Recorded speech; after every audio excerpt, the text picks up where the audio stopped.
Ah, udah sering itu mah mas, pengunjung-pengunjung di sini itu sering diliatin sama sosok wanita kebaya hijau. Dan wujudnya itu beda-beda mas. Ngebanting setirnya ke arah kiri untuk ngeberhentiin mobil. Si Bima pun jadi bangun tuh, ikut kaget juga. Terus dia bilang, "Kenapa lu kok ngerem dadakan gini? Nabrak lu ya?" Halo sekalian, welcome back to Oscar Story.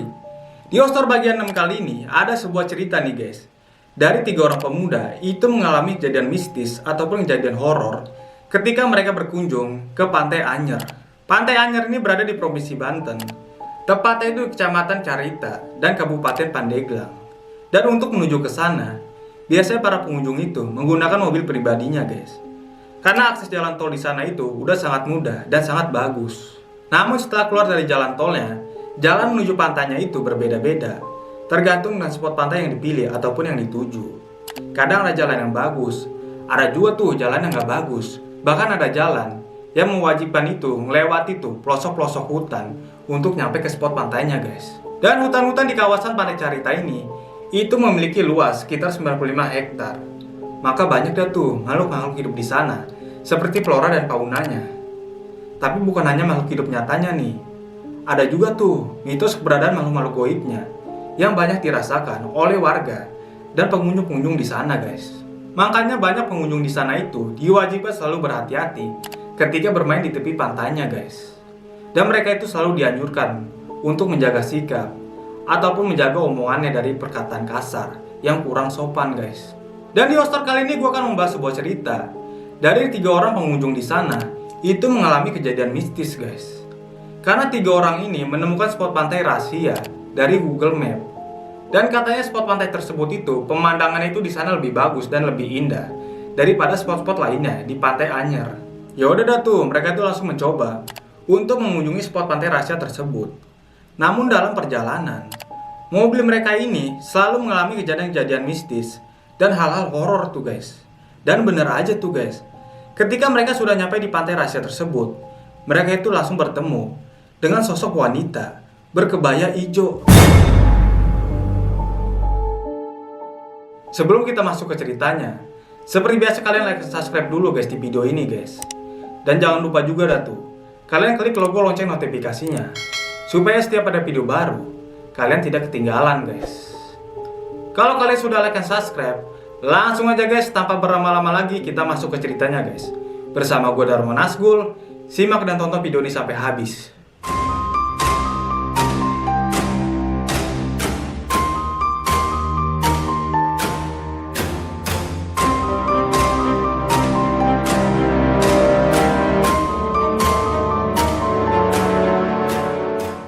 Kejadian ini terjadi pada tahun 2020. Saat itu masih kondisi pandemi COVID. Dan saat itu ada grup anak muda cowok. Isinya itu 3 orang.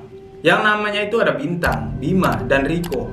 Karena kondisi pandemi berdiam diri di rumah itu sangat membosankan, mereka bertiga mutusin tuh untuk keluar jalan-jalan. Tapi karena kondisi masih pandemi juga gitu kan, mereka bertiga tuh milih ke tempat yang deket-deket aja. Dan kebetulan tempat wisata yang paling dekat dari mereka itu adalah Pantai Anyer. Dan si Bintang ini juga lagi pengen juga tuh main-main air di pantai sambil menikmati sunset sore di pantai juga guys. Ya udah dah tuh, mereka bertiga ini langsung siap-siap dan OTW menuju pantai dengan menggunakan mobil sedan. Saat perjalanan, Google Map itu nunjukin sebuah rute yang ngarusin mereka itu masuk ke sebuah gerbang besar tuh untuk menuju pantainya.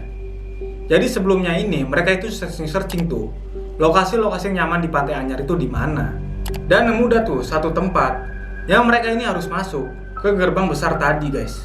Dan ketika si Riko ini menyupir, si Riko ngeliatin tuh kondisi-kondisi jalanan yang ada di sampingnya guys.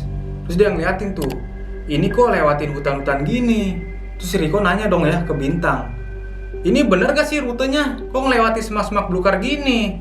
Si Bintang pun jawab, iya bener nih rutenya nih lewat sini. Kalau di mapnya sih lewat sini.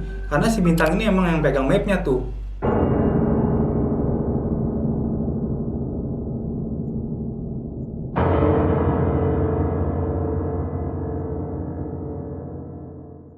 Begitu mobil mereka sudah sampai di depan gerbang, mereka lanjut dah tuh masuk melewati portal gerbang pantainya. Dan ketika sudah masuk lumayan jauh gitu kan, di situ kelihatan tuh kondisi di sampingnya itu pila-pila kosong. Pilanya ini seperti terbengkalai gitu. Kondisinya itu kotor banget ya, kumuh gitu. Di sini Bima pun langsung bilang tuh, ini beneran nih lewat sini. Perasaan gua kok jadi nggak enak ya masuk sini. Lihat aja no, di samping-samping pila-pila pada kosong. Cari jalanan yang ramean dikit napa? Tapi si Bintang ini tetap kekeh tuh, mau ke lokasi yang udah di riset tadi. Terus si Bintang ini bilang ke Bima, udah kesini aja. Lokasi pantainya emang sepi dan nyaman, jadi enak tuh buat kita sunsetan. Di Google Map juga orang-orang upload fotonya itu, view-nya tuh cakep-cakep nih pantai nih. Udah mending kesini aja. Kalau lu ketakutan ngeliat pila kosong, mending lu tidur aja dah. Nanti kalau udah sampai gue bangunin. Karena si Bima ini juga orangnya takutan gitu kan, ngeliat pila-pila kosong, nggak keurus. Saking nggak keurusnya, pila ini sampai ditumpuhi ilalang-ilalang dan rumput-rumput yang sangat tinggi tuh. Ya udah dah tuh, si Bima ini milih tidur di mobil aja. Karena emang untuk menuju pantai rahasia yang view-nya bagus tersebut, itu harus melewati pila kosong ini. Nggak ada rute lainnya tuh. Dan pas si Riko ini nyetir, si Riko ngeliat tuh dari kaca depan, si Bima lagi tidur. Dalam hati si Riko bilang, enak amat tuh si Bima tidur. Minimal main HP kayak ya, ngargain orang nyopir. Itu enak amat dia tidur. Si Riko ini jadi ikut-ikutan ngantuk tuh lihat si Bima tidur. Ya udah dah tuh, si Riko ini milih makan permen aja buat ngilangin rasa kantuknya.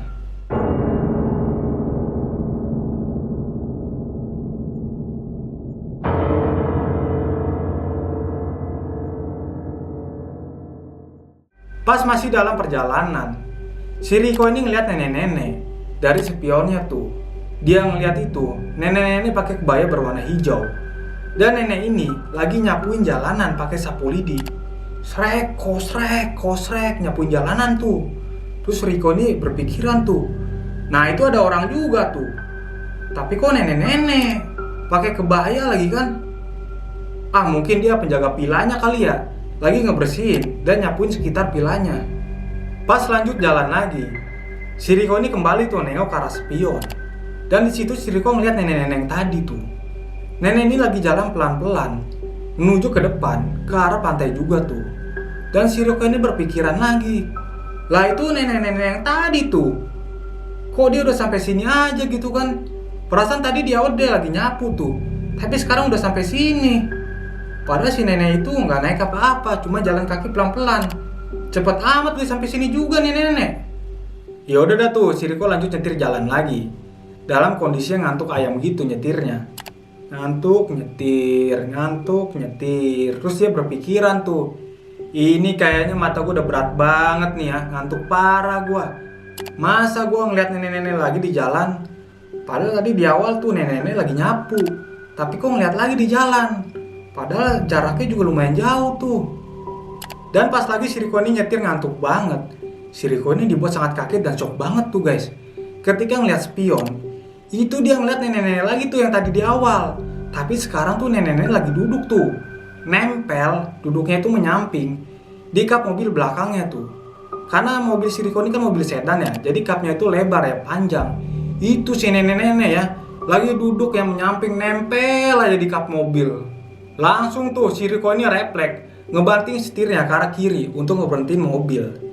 Si Bima pun jadi bangun tuh, ikut kaget juga. Terus dia bilang, "Kenapa lu kok ngerem dadakan gini? Nabrak lu ya?" Si Riko pun agak panik tuh, terus bilang, "Coba dah lu cek kap mobil belakang, ada orang apa kagak di situ." Mereka bertiga pun turun tuh dari mobil buat ngecek ke belakang. Pas dicek-cek gitu kan, nggak ada apa-apa. Terus si Riko di situ bilang, "Tadi ada orang tuh duduk di kap belakang, nenek-nenek gitu." Si Bima pun langsung ngejawab tuh, "Gila kali lu ya, ada orang duduk di kap belakang.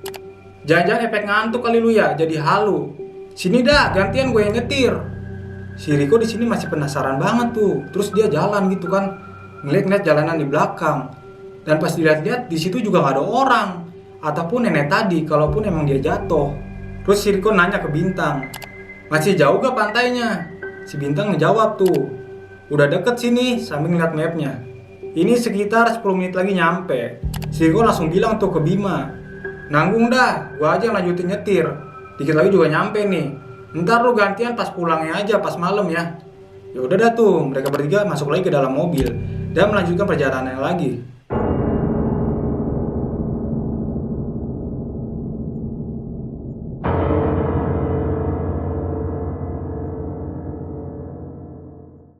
Begitu udah nyampe pantai, bener aja tuh guys. View pantainya ini bagus banget tuh, indah banget. Jadi gak sia-sia tuh perjuangan si Riko nyetir untuk nyampe ke spot pantai ini. Dan begitu mereka udah turun dari mobil, itu si Bima sama si Bintang itu langsung lari tuh ke arah pantai buat main air laut. Tapi si Riko ini milih buat cari warkop dulu tuh untuk ngopi ya. Karena kondisi Riko ini masih ngantuk tuh abis nyetir. Pas udah nemu warkop, langsung tuh si Riko mesen kopi. Dan yang layani warkopnya ini tuh abang-abang tuh. Ya udah dah tuh kopinya pas sudah dateng, si Riko terus ngopi-ngopi. Si Riko ini spontan dong ya, cerita ke abang-abang warkop itu. Bang, tadi tuh saya dalam perjalanan, itu kok saya diikutin terus ya sama nenek-nenek pakai kebaya hijau. Terus abang-abang warkopnya itu ngerespon, udah sering itu mas, pengunjung-pengunjung di sini itu sering diliatin sama sosok wanita kebaya hijau. Dan wujudnya itu beda-beda mas. Kalau mas tadi bilang wujudnya itu nenek-nenek ya, ada juga yang pernah cerita katanya wujudnya itu masih muda, mbak-mbak gitu. Dan ada juga tuh yang bilang pernah lihat wujudnya itu anak perempuan umurnya itu 10 tahun lagi pakai kebaya hijau juga.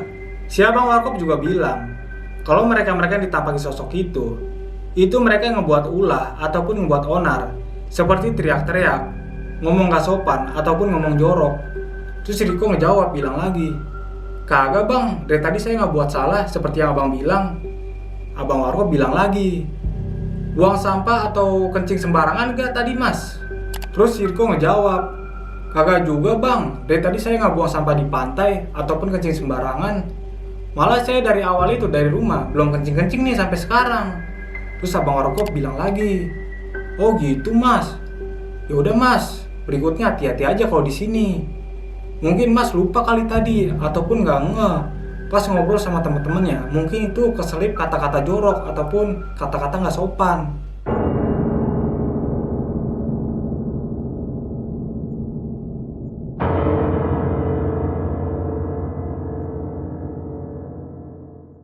Pas sudah selesai ngopi dan bayar kopinya, si Riko ini langsung tuh nyamperin si Bima dan Bintang yang lagi di pantai. Dia ngeliat tuh Bima dan Bintang lagi main air laut. Dan si Riko ini lebih memilih duduk santai di bawah pohon sambil menikmati sunset sore. Dan pas lagi nikmat-nikmatnya gitu kan, menikmati pemandangan matahari terbenam, Riko ini kayak ngerasain tuh dijatuhin daun-daun sama ranting-ranting kecil gitu guys. Dan jumlah daunnya itu yang jatuh itu banyak banget ke Riko. Dan si Riko ini otomatis langsung nengok dong ya ke arah pohon, ke atas pohon. Ada apa sih nih? Kok daun-daun pada jatuh ke gua nih? Begitu si Riko ini nengok ke arah pohon, lihat ke atas pohon. Di situ si Riko ini dibuat sangat kaget dan sangat tercengang guys. Ketika dia melihat sosok nenek-nenek yang tadi itu sedang duduk di atas pohon guys. Terus ekspresinya itu ketawa-tawa, senyum-senyum gak jelas guys. Senyumnya ketawanya gak jelas kayak orang kejang ayan gitu. Kayak kejang-kejang gitu ketawanya kayak orang ayan. Sambil nenek itu ngelemparin si Riko itu ranting-ranting kecil tuh dilemparin. Daun-daun kering juga dilemparin ke Riko tuh. Di situ si Riko langsung panik banget ya. Terus dia lari tuh ke arah teman-temannya. Pas udah nyamperin teman-temannya, si Riko ini langsung bilang tuh ke Bima dan Bintang, ayo dah buruan yuk cabut. Sunsetnya juga udah habis nih. Mending pulang dari sekarang daripada hari makin gelap. Lu tahu sendiri kan rute yang kita lewatin tadi gimana? Pasti pas malam itu makin gelap tuh, nggak ada lampu jalanan di sana. Karena hari emang udah gelap dan udah maghrib, si Bima Bintang pun ngiyain tuh ajakan untuk segera pulang. Pas mereka ini udah sampai di depan mobil, gantian tuh si Bima yang mau nyetir. Begitu si Riko mau masuk ke tempat duduk belakang, si Bintang di situ bilang, kok belakang lu tuh kok banyak daun-daun kering gitu sama ranting-ranting kecil. Di sini Riko udah tahu dong ya, kalau sampah-sampah daun kering itu bekas yang dilemparin sama nenek-nenek yang di atas pohon tadi itu. Terus dibersihin dah tuh sampah-sampah daun keringnya di jaketnya si Riko. Karena si Riko ini pakai jaket yang ada kupu kepalanya guys. Terus sama dia kupu kepalanya tuh di belakangin, nggak dipakai. Pas lagi bersihin gitu kan, di arah kupu kepalanya dibersihin. Sama dia kayak kepegang gitu, kepegang suatu benda tuh, bendanya kecil. Dan kalau dipegang-pegang itu bunyinya kres, kres, kres. Dan kalau dirasain juga bukan kayak daun kering ya.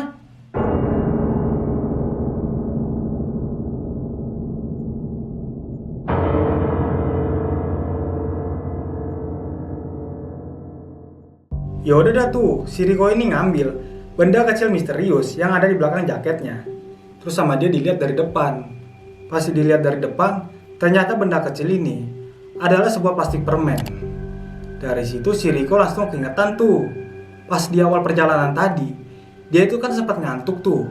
Terus dia makan permen ini nih buat ngilangin rasa kantuknya. Tapi sampah plastik permennya ini, itu sama dia malah dibuang keluar mobil di jalanan depan pila-pila kosong itu. Dan dari situ si Riko ini baru sadar kenapa dari tadi itu dia digangguin mulu sama sosok berkebaya hijau.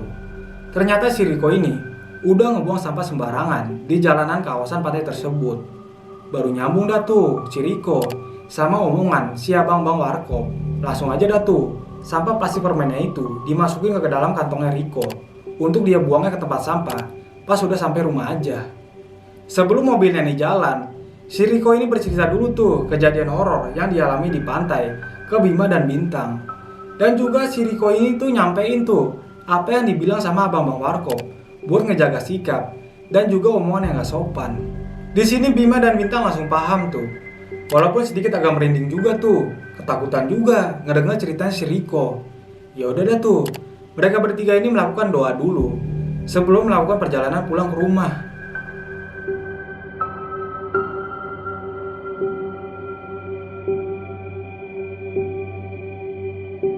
Gimana guys?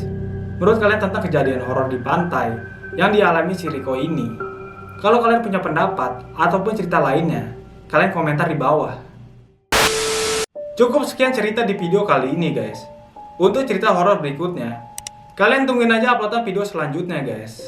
Pastiin aja dah tuh, kalian udah subscribe dan klik juga logo lonceng notifikasinya guys. Oke sekalian, sampai jumpa di video berikutnya.